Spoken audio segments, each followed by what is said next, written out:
La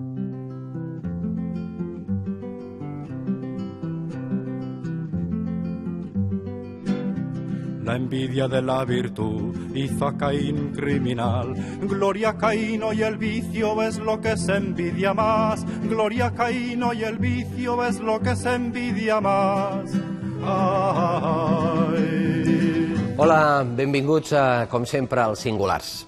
Avui no els parlarem d'economia, ni del G20, ni de Grècia, ni de la prima de risc, ni d'intervencions, ni d'euros, ni d'IVA, que s'apujarà, encara que diguin que no, ni de Merkel, ni de Rajoy. I no ho farem perquè l'economia, encara que a vegades no ho sembli, no és el més important, no. Avui els parlarem de decència i d'indecència, dels amigantes i mangantes, com diu el convidat, i de com hem de viure. I també de la necessitat de pensar, perquè el que ens fa lliures és el pensament, pensament que construeix memòria, sense la qual l'home no seria home. Serà una edició rebel, de paraules rebels, paraules justes, precises, educades i respectuoses. En aquesta crisi hi ha molts economistes i pocs intel·lectuals, pocs pensadors. És l'hora, doncs, de parlar amb un dels grans, possiblement el filòsof espanyol viu més important. Fa 2 anys que li anàvem al darrere i com que sabíem que era impossible, ho hem aconseguit. Ell és Emilio Lledó, un home digne, modest i educat. Li van arribar a dir el flautista d'Hamelin perquè s'emportava tots els estudiants quan feia classes a la universitat. Emilio Lledó, 84 anys, doctor en filosofia, format a Alemanya, on ha estat professor a les universitats de Heidelberg i també a la Laguna, Barcelona i Madrid. Ha publicat diversos llibres i és membre de la Reial Acadèmia Espanyola. Feta la presentació, comencem. Benvingut, estimat professor. Gràcies. Gràcies per ser aquí. Moltes gràcies. De veritat, acompanyi'm, sisplau. Aquesta és la seva cadira, per favor. Molt bé. Professor, segui. Profesor, ¿nos rescata? Bueno, ante esa pregunta tenemos que suponer que estamos perdidos, porque el rescate implica una pérdida previa, ¿no? Nadie es rescatado si no está perdido. Y yo creo que un poco perdidos estamos. Estamos porque hay, lo acaba de decir en la presentación, hay una... Aunque no vayamos a hablar de Grecia, yo voy a hablar en este momento, voy a hablar de Grecia, pero de otra Grecia. Y en los textos clásicos griegos se decía, en las leyes de Platón, en la política de Aristóteles, que hay como 3 niveles distintos. El primero es el cuidado de la psique, del alma, de la mente, como queramos llamarlo, de lo que somos. El segundo nivel es el cuerpo, porque somos naturaleza, somos mamíferos como los otros mamíferos. Y el tercero y último lugar es la riqueza, el dinero, los bienes. Una nación, un país, un mundo que interfiere esos 3 niveles y pone la economía, pone el dinero como el bien supremo, es un mundo perdido. Un mundo aniquilado, un mundo sin esperanza. Por eso, yo alguna vez he pensado que la memoria, para recobrarnos, para rescatarnos, la memoria es fundamental. Yo creo que no hay futuro, nunca, en la existencia humana, en la vida humana, si no ponemos la memoria por delante. ¿Cómo iba a vivir? Lo digo esto porque estoy oyendo con tanta insistencia la memoria. Hay que olvidar porque se abren heridas, que se van a abrir heridas. Lo que abre heridas es el silencio. Lo que mata es el querer olvidar, el olvidar de hecho. Si yo esta mañana me hubiera levantado, porque somos memoria, porque somos lenguaje. Si yo esta mañana me hubiera levantado y no supiera quién soy, si no tuviera la memoria, no la memoria antigua, vieja memoria de mi vida, ¿no?, sino la memoria inmediata de ayer, que sabía que tenía que venir aquí, pues O sea, somos realmente memoria y nuestro cuerpo nos acusa esa memoria. Yo tengo aquí una pequeña cicatriz que me hice cuando niño en la mano y bueno, pues el cuerpo conserva, mantiene, agarra lo que hemos vivido. No digamos la mente, no digamos la inteligencia. ¿Y por qué quieren que olvidemos las cicatrices? Pues yo creo... Porque ahora tenemos muchas cicatrices. Enormes, enormes. Pero si solo fueran cicatrices, lo que no se puede hacer con el olvido, las hacemos paradójicamente sangrar. Y yo he pensado alguna vez que esos obsesos de la desmemoria, esos obsesos del olvido, es una forma de justificar cualquier vileza, cualquier estupidez, cualquier maldad, cualquier crimen del presente, con la esperanza de que nunca será recordado. Y eso es, yo creo, una muerte de la sociedad, una muerte de la cultura, una muerte de la persona. E insisto, hay que poner, se habla tanto de economía, de los mercados, ¿no? De la bolsa o la vida, ¿no? La bolsa o la vida, la bolsa o qué, ¿no? La bolsa no es la vida es algo totalmente distinto. Y tiene que ir, yo creo, en ese primer nivel de cultivo que es la educación. Lo que el ser humano es lo que la educación hace de sí mismo. Pero esa educación, los griegos, en este sentido hay que volver también a ellos, a esos griegos, que en el fondo nos legaron todo lo que somos, todo lo que somos. Pues cuando yo leo, y no por deformación profesional, pero cuando leo los clásicos de la filosofía política griega, me doy cuenta de la frescura, de que hoy es siempre todavía, de que ese siempre, de que están siempre vivos, que están siempre en el hoy. Y por ejemplo, pues hay un texto famoso de esos inicios de la filosofía política, en la cual se dice, en el texto ese se dice que la obsesión por la riqueza, la obsesión por la economía, la obsesión por la avaricia, por el dinero, valga la redundancia, porque dinero y avaricia suelen ir juntos, pues corrompe el alma, corrompe la mentalidad de los seres humanos. Naturalmente que somos naturaleza, que tenemos que vivir en un mundo determinado que nos exige respirar, que nos exige el alimento, etc. Pero eso, el ser humano no es eso. A mí, y volviendo a los griegos, y no quiero contradecir,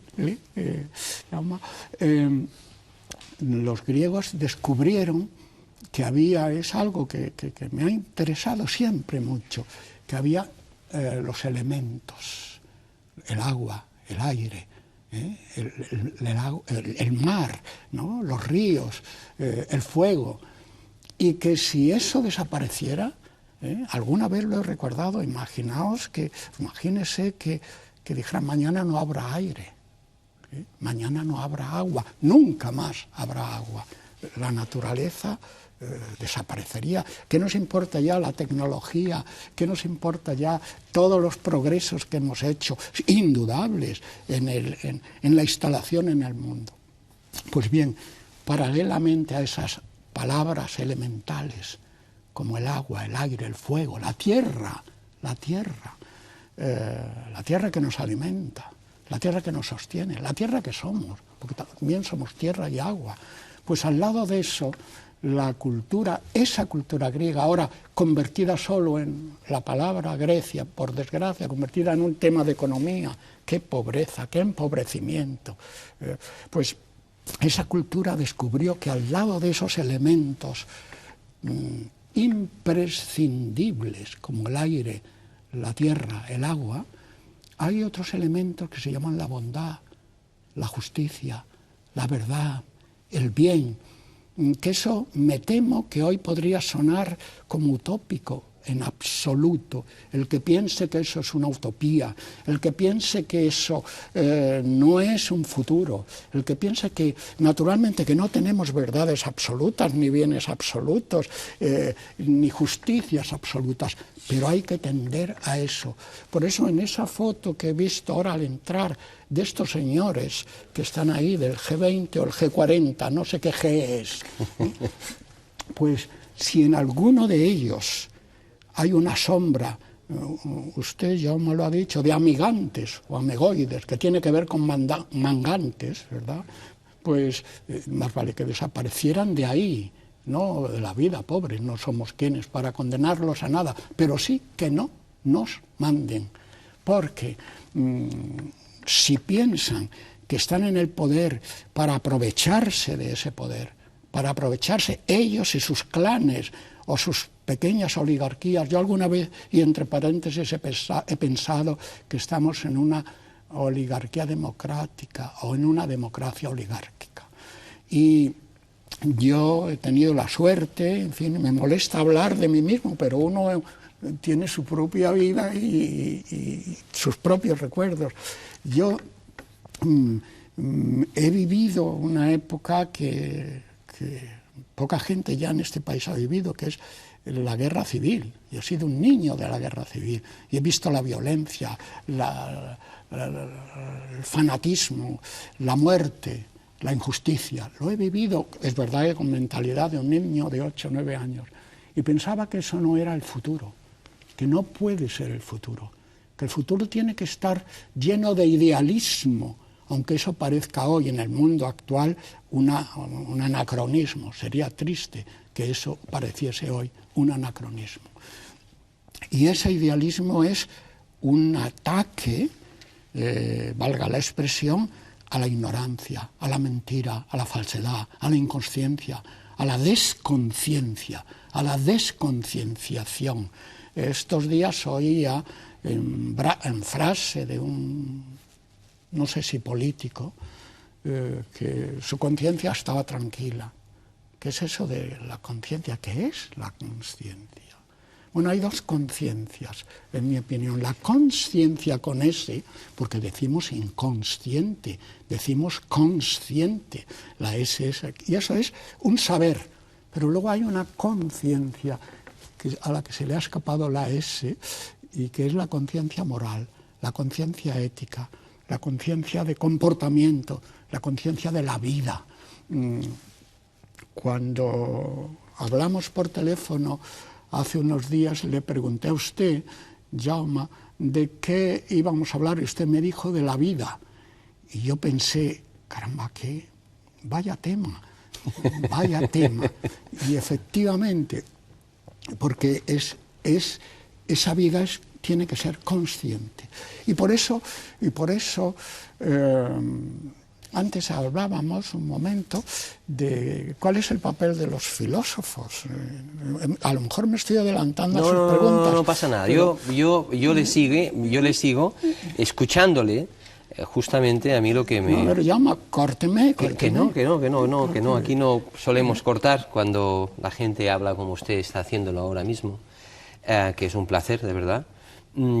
A mí se me ocurría lo mismo que le he dicho al entrar, que ¿dónde están los intelectuales? ¿Dónde están los filósofos? Solo oímos a economistas y a periodistas que sabemos de todo y no sabemos de nada. ¿Dónde están ustedes? Bueno, usted habla de vez en cuando, escribe artículos, pero ¿y los demás? Sí, bueno, yo siempre digo que no soy filósofo, que soy profesor de filosofía, porque filósofo es demasiado maravilloso. ¿Qué más quisiera yo? Que saber comunicar lo que es lo justo, lo que es lo verdadero, lo que es lo bueno, lo que es lo ideal, lo que es el futuro, lo que es la historia, lo que es la vida. Eso es lo que han luchado, por lo que han luchado los filósofos. Yo soy un profesor de filosofía, pero quizá se me ha pegado algo a fuerza de dialogar, porque qué maravilla poder dialogar con Platón y con Aristóteles y con Descartes y con Nietzsche y con Kant y con Hegel y con Pere Galdós, ¿no? Y bueno, y con cualquier otro de los grandes. O con María, o con Ortega y Gasset. O con Ortega, o con Machado, o con Lorca. ¿no? O con Espriu, ¿no? Qué maravilla poder dialogar.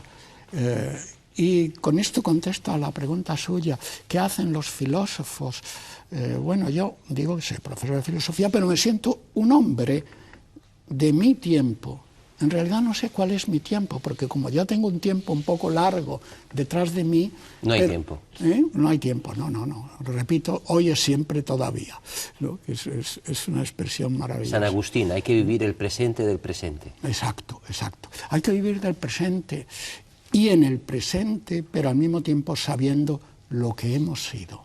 Un pueblo que olvida, se ha dicho muchas veces, lo que ha sido su historia, está condenado a repetirla y además grotescamente. Por eso yo me opongo radicalmente, mi mente se opone radicalmente al cultivo de la desmemoria. El cultivo de la desmemoria es la muerte. Y por eso soy defensor, ¿por qué no? Digo lo que pienso y debo decir lo que pienso.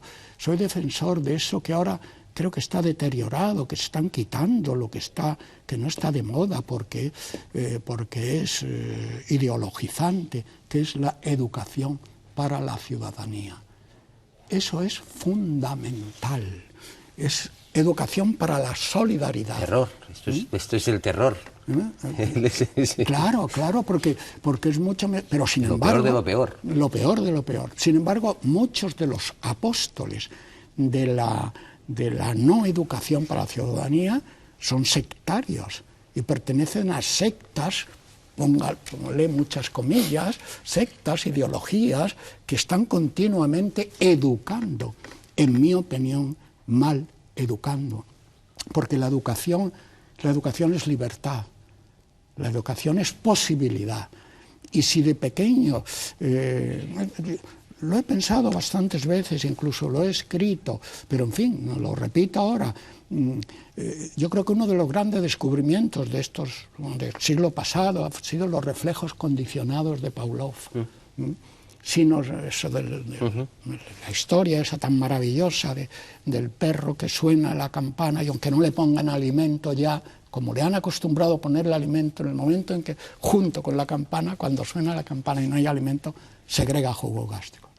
Pues eso es para la educación un ejemplo maravilloso de la no educación.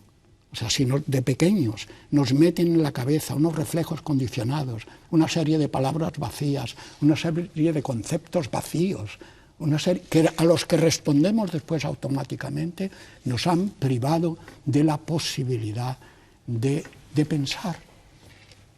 Pero hoy, profesor, recortan en educación, recortan en ciencia y recortan en casi todo. A mí me parece un disparate, porque se podría recortar en otras muchas cosas, pero un pueblo que se abandona en la educación, yo creo mucho en la enseñanza pública y en la igualdad de la enseñanza. En el momento que haya distintos niveles de enseñanza, distintas formas de colegios que no me gusta nada la palabra excelencia, colegios de excelencia, pero excelencia, ¿eso qué es? ¿Qué es la excelencia? ¿Qué es la excelencia? Palabra de moda, por cierto. Palabra de moda, como tantas otras. Una de las frases que me llama la atención es con la que está cayendo. ¿Pero qué está cayendo? Con lo que están haciendo. Eso. Lo que nace es... ¿Ve cómo necesitamos filósofos? Pero no me ha contestado. ¿Dónde están? Pues no lo sé, supongo que dando sus clases, trabajando, los profesores de filosofía. Ya les digo que ser filósofo es una cosa muy seria. Con lo que está cayendo no, con lo que están haciendo. Claro. Hay una gran diferencia. Claro, no cae nada, no cae más que el agua de la lluvia, la nieve y las bombas. Pero las bombas no caen, las bombas nacen, las bombas se producen, las bombas surgen de la tierra, aunque caigan del cielo. No cae nada. Y es una frase que lo escucho continuamente, con la que está cayendo, pero ¿qué es eso de lo que está cayendo? Y que tenemos que tener responsabilidad dicen algunos políticos, pero ¿qué es esa palabra? Responsabilidad es respuesta a unos problemas, pero respuestas de verdad. El político que no se dé cuenta, es curioso que también en esa Grecia que hoy es tan problemática como nación hoy, en esa Grecia nos decía uno de sus grandes, porque inventaron la tragedia, la comedia, la física, ¿no? Pues uno de sus grandes decía que si no nos educamos en esa entrega hacia los otros, el político, el spoudaios, el hombre decente, tiene que apartarse de la política.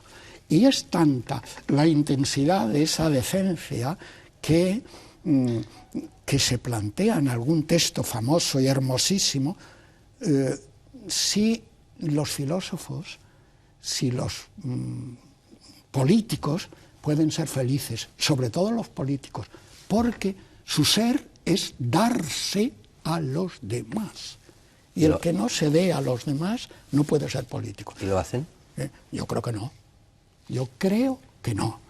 Y por eso claro, nos inunda la corrupción, ¿no? Eso de que el otro día hablando con unos amigos, yo insistía un poco porque uno hay que procurar no ser corrupto, ¿no? Puedes cometer algún error en tu vida, pero tú no puedes, porque la corrupción no es solo corrupción de las cosas, corrupción del dinero, corrupción de la avaricia, la monstruosa corrupción de la avaricia, ¿no? Sino la corrupción de la mente, de la conciencia, lo que decíamos antes, de la conciencia que te corrompe la conciencia y tú ya no sabes quién eres. Por eso toda la estupidez que hagas, todo el egoísmo que hagas, toda la avaricia que cultives, te aniquila. Te aniquila también por dentro, pero lo malo es que esa aniquilación por dentro te hace inconsciente de una aniquilación por fuera. Profesor, ¿cómo se siente, se encuentra una persona como usted, con la cultura que tiene, cuando sabe lo de Bankia, cuando sabe lo de Carlos Díbar, cuando sabe de las miles de familias enteras desahuciadas? ¿Cómo se siente usted? Bueno, me siento muy mal.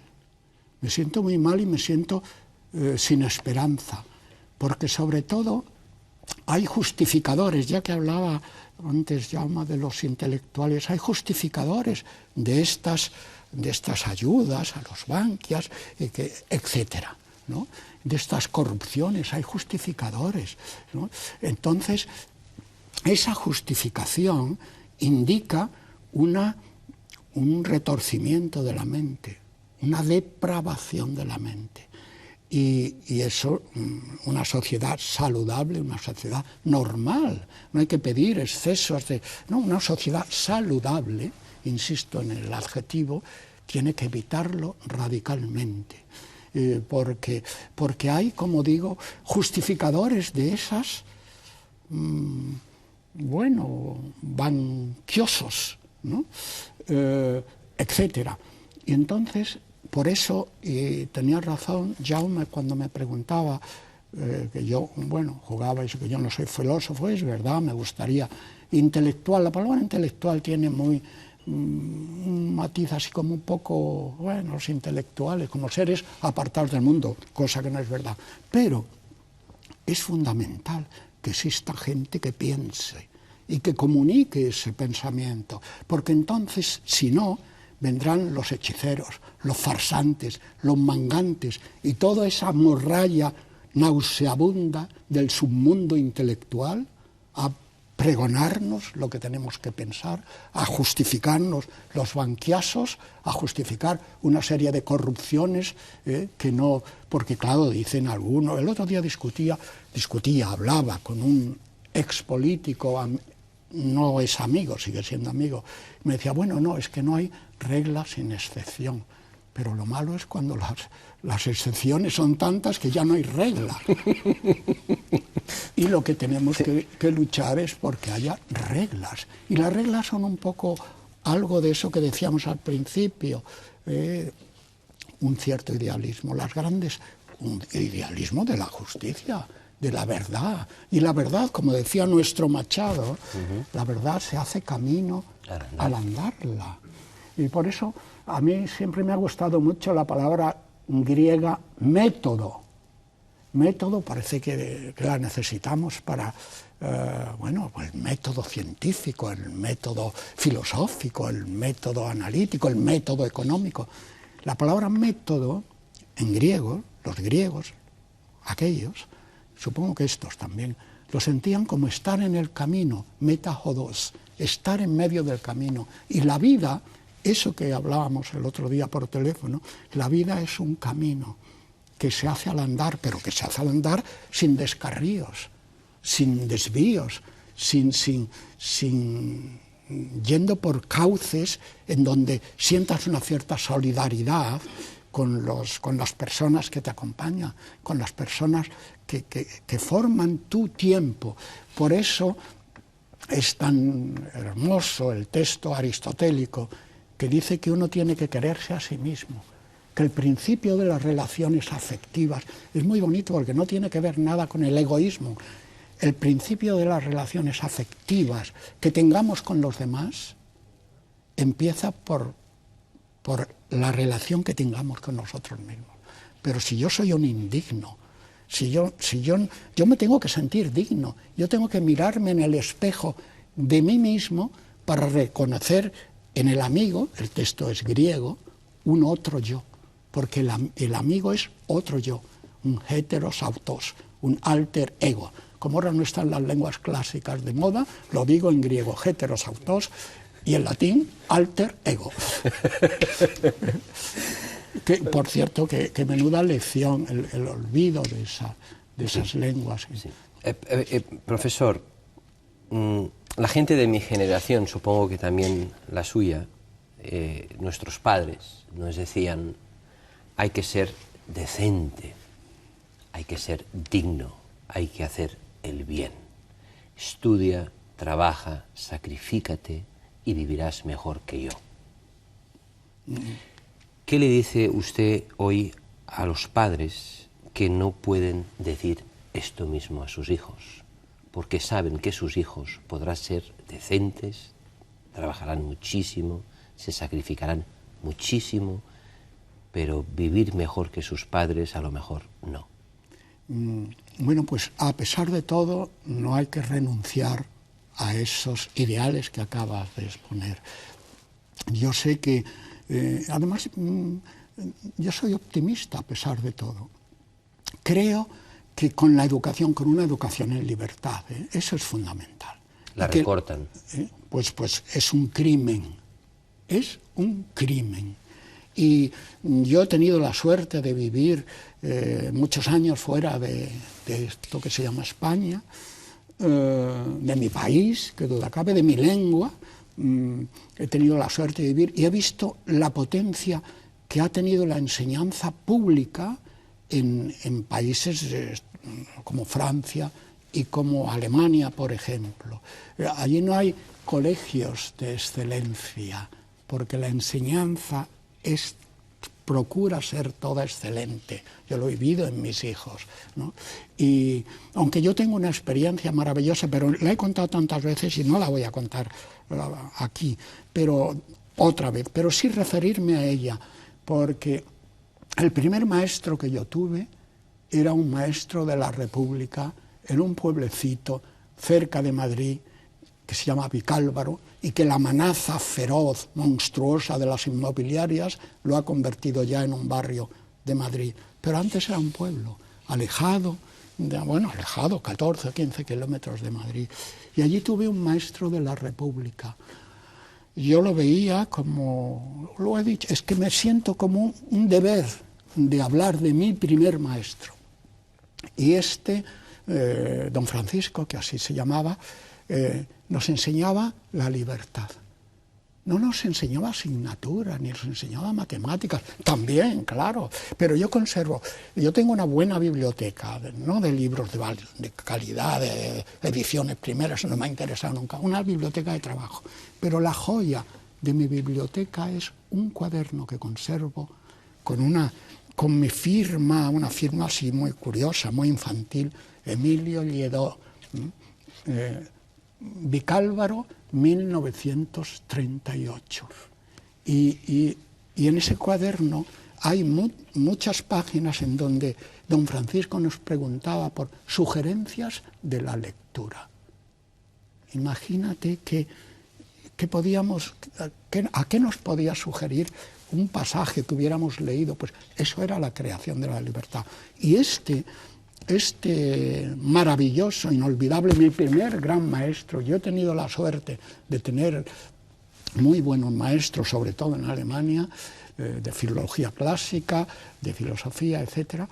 Pero ese primer maestro nos enseñaba, como digo, la libertad, nos enseñaba el abrirnos a un mundo en donde no fuera posible la fanatización. Pero ese maestro era un ejemplar vivo de la institución libre de enseñanza, que duda cabe, y de la obra de Giner. Por eso me sorprende.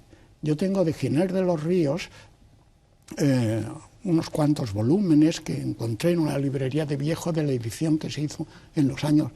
Empezó en el 16, poco después de su muerte, y se paralizó ya con la guerra. Y a mí me sorprende que, me sorprendió la lectura, hay antologías, etcétera, pero que no se haya hecho a partir del 75 una edición completa que estaba ya en marcha, iban a ser 20 volúmenes, y no sé si llegaron casi, de las obras de Giner de los Ríos, cuyo lema fundamental es que yo lo he leído con esos tomos que tengo, bueno, y algunos otros, y escrito sobre ello, cuyo lema fundamental es la libertad de la educación.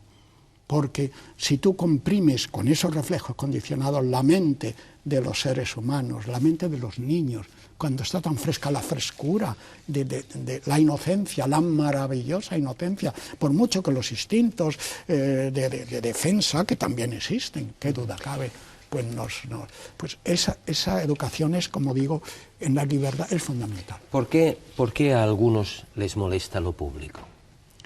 Les molesta lo público porque son partidarios de una sociedad clasista, de una sociedad, y es verdad que la igualdad es un problema serio, importante, porque algunas veces hablando con alguien que no tiene que ver el nivel económico ni cultural, tú te das cuenta que no te puedes entender con esta persona, que está, a lo mejor él tampoco te entiende a ti, pero la lucha por la igualdad es la esencia de la sociedad. En el momento, yo el otro día lo pensaba y creo que lo escribí, me sorprendía el que se predique continuamente la libertad de los padres para escoger los centros donde educar a sus niños, pero ¿qué libertad es esa? Y los de los barrios más abandonados del país, de las ciudades, también ser libres, ¿eh? Pueden escoger esos colegios elegantes y ponerle muchas comillas, ¿no? Donde aprenden a jugar al golf y esgrima y otras excelencias, ¿no? Pueden escogerlos también los padres de las barriadas modestas de Barcelona, de Madrid, de Sevilla, pueden ser libres. Es un mito absurdo. Un mito absurdo. Es el dinero lo que está marcando la diferencia. Y esa diferencia marcada por el dinero, yo creo que es, sobre todo en los niveles de la educación, es una enfermedad social gravísima. Una enfermedad social gravísima. Y el poco dinero que tenga un país, el poco dinero que pueda ahorrar, se puede ahorrar mucho, porque yo no los he visto, pero creo que hay ciudades, en distintas ciudades de España, ciudades de las ciencias, sí, ciudades de no sé qué, y no sé qué mágica, y qué necesidad había, como el famoso ejemplo de creo que era Juan Ramón Jiménez, no estoy seguro, que un poeta le entregó un soneto que acababa de hacer un joven poeta, y Juan Ramón Jiménez, con una cierta, comillas, crueldad, dijo: ¿y qué necesidad tenía usted de haber hecho este soneto? Pues bien, ¿qué necesidad tenían ustedes de haber hecho estas ciudades de las ciencias, estas cosas apoteósicas? Claro, había una necesidad. haciendo esas ciudades de la ciencia, haciendo esos edificios que no valen para nada, se ha enriquecido gente. Ha habido los amigantes, es que a mí me gusta mucho la palabra amigante porque tiene que ver con mangante, ¿no? Acaban lo mismo. Pues los amigantes, hay gente que se ha enriquecido con eso, aunque estés vacía. ¿Qué importa hacer un aeropuerto donde no haya aviones, ¿no? Y qué responsabilidad del político, ¿verdad? Qué responsabilidad. Es posible que no piense en qué pensará para justificar eso. ¿Cómo habrá corrompido? Ponerle comillas, y no soy yo quien dictamino sobre la corrupción de los demás, no soy ningún moralista, quisiera ser moralista conmigo mismo, pero ¿cómo justificarán esos desvíos? A no ser por una corrupción mental. ¿Por qué les votamos entonces? Eso sí que no lo entiendo, a no ser que estemos nosotros también un poquito corruptos, o al menos mentalmente, que no sepamos escoger, que no sepamos distinguir, y que pensemos solo en las ventajas miserables, repito, miserables tiene que ver con miseria mental también, que podamos sacar de esos votos. Yo creo que un país no tiene remedio si no se expande otra masa ideológica, otro río de ilusiones, otro río de esperanza, otro río de justicia, etcétera, etcétera. Profesor, perdone. No, diga. Profesor, son muchos los seguidores de este programa que casi siempre nos preguntan: ¿y qué podemos hacer? ¿Cuál es la solución? La solución es, primero, no votar nunca a nadie que tenga el más mínimo atisbo de convertirse en un corrupto. Es verdad que eso es difícil de saber, pero no es tan difícil. En el momento, yo creo que se ha hablado mucho. El otro día discutía con un amigo muy inteligente que está ideológicamente en otro punto distinto al que yo estoy, porque yo sé al país al que pertenezco. Yo sé muy bien a qué país pertenezco. Yo sé cuál es mi identidad democrática. Mi identidad democrática se expande, rompe los niveles de este país en el que estoy, que dicen que es el mío. Bueno, estoy en mi lengua, pero mi identidad democrática rompe esas fronteras. Entonces, este amigo con el que yo hablaba, dialogaba, casi discutía, me decía, no, es que el hombre es un lobo para el hombre y el egoísmo. Esa es una de las grandes memeces, y permítanme la palabra, de las grandes vaciedades del submundo intelectual, eso de los predicadores, para justificar guerras, etc. El impulso del hombre, aparte de que el texto famoso viene de algo mucho más inocente que la utilización agresiva que se hace de ello,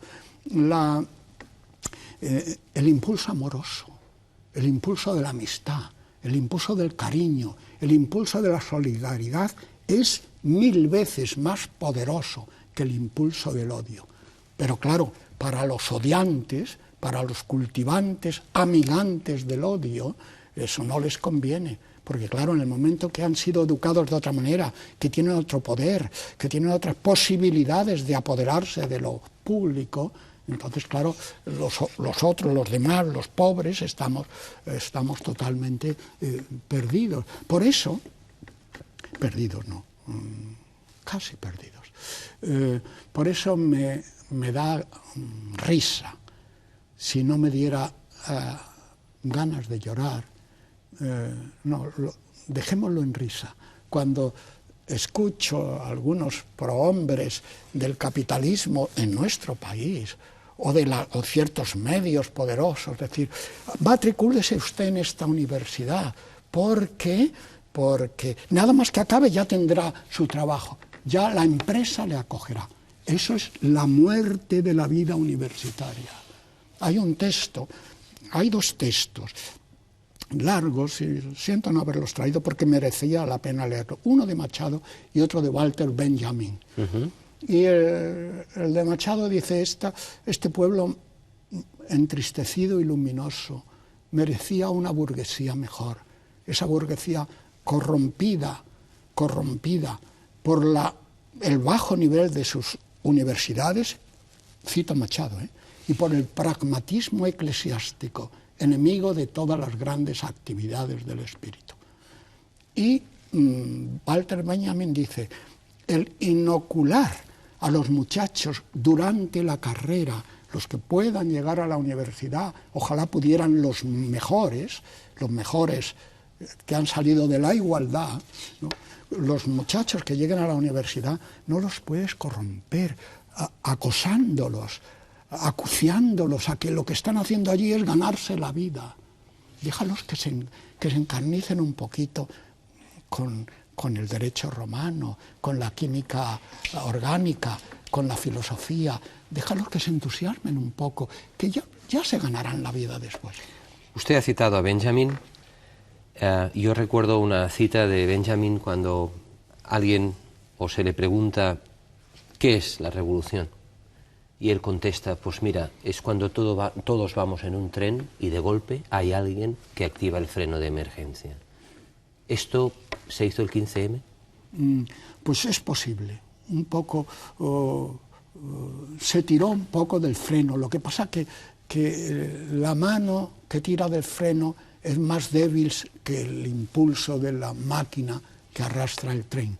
Pero es importante. ¿Por qué algunos intelectuales, entre comillas, intentaron e intentan desprestigiar a esta gente digna, honesta, trabajadora, que salió a la calle? ¿Por qué? Se me ocurre la respuesta, y no quisiera ser demasiado contundente, y no quisiera ser injusto, porque su mente está corrompida, porque no tienen libertad, porque las neuronas tienen que fluir, ¿no? Y cuando estamos educados en un cierto fanatismo, en un cierto sectarismo, se nos forman, y lo he dicho alguna vez, unos grumos pegajosos en la mente, y esos grumos son los únicos que nos ponen en movimiento y a los que obedecemos. Pero eso es patología social, eso es patología intelectual, eso es patología mental. No sé cuál es el origen, porque yo quiero creer, este pueblo es mucho más sabio y más sano, por eso soy optimista. Cuando hablo con gente que a lo mejor no ha podido estudiar, yo he estado ahora en Andalucía y he ido al pueblo de mis padres y he visto la sabiduría. Saltera es un pueblo maravilloso en el Aljarafe. Yo soy andaluz, nací allí. Lo que pasa es que no sé muy bien. De Triana. Además, trianero, fíjate.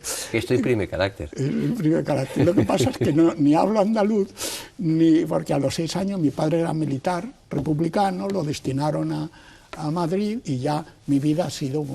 Pero eso mismo me ha enriquecido, porque yo he sido feliz en todos los sitios donde he estado.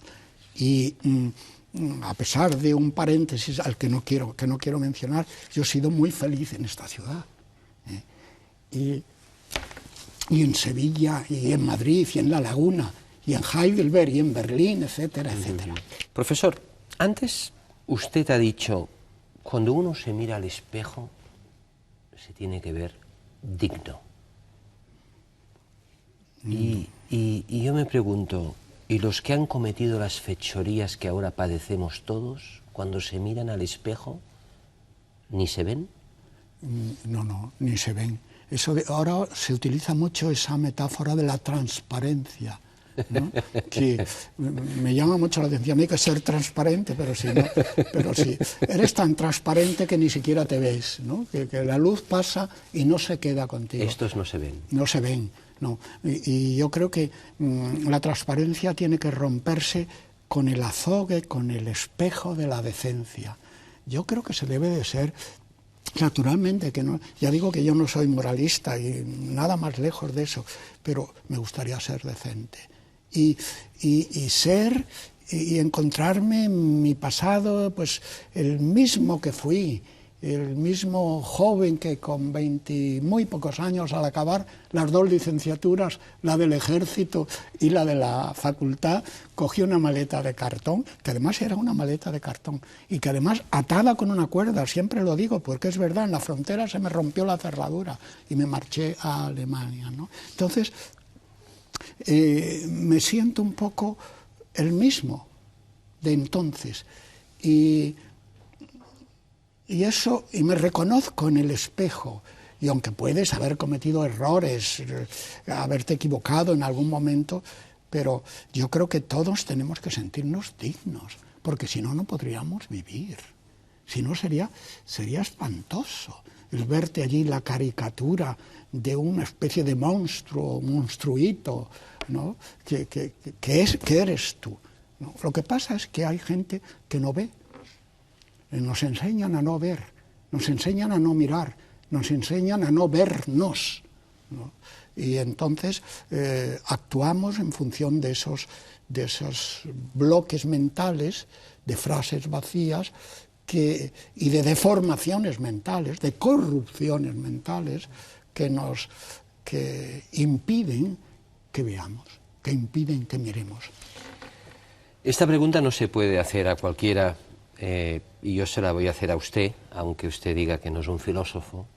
Permítame que yo sí que le considere un filósofo.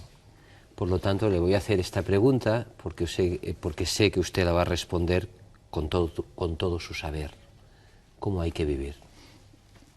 Bueno, lo contestaré rápidamente en 2 partes. Primero, eso de filósofo. Vamos a dejarlo claro porque todos somos filósofos. A mí me parece maravillosa la primera línea de uno de los grandes libros de la filosofía, la Metafísica de Aristóteles, que empieza, en la primera línea dice, todos los hombres, anthropoi, tienen necesidad de entender, todos, o sea, todos somos filósofos. Yo quiero, todos, cualquiera, interpretamos, queremos saber en qué mundo, queremos saber quién nos engaña, pero claro, para saber quién nos engaña, tienen que habernos educado en la libertad, tienen que habernos hecho fluir las neuronas, acostumbrados a dejar a las neuronas como un río de saber, de conocimiento. Pero la segunda parte, la pregunta ¿cómo hay que vivir?, no es fácil de responder, pero está ya hecha en un diálogo famoso de Platón, de cómo hay que vivir.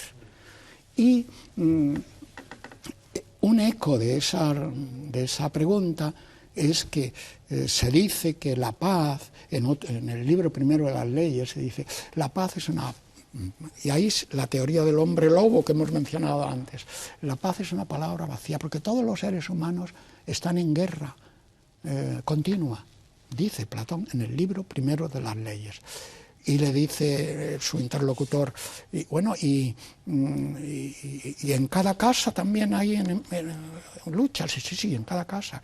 E incluso entre una persona y otra de un mismo pueblo, dice también, una lucha continua. Porque, dice el texto, el hombre es enemigo de todos los demás y enemigo también de sí mismo. Pero hay una posibilidad de salvación, que es cómo hay que vivir.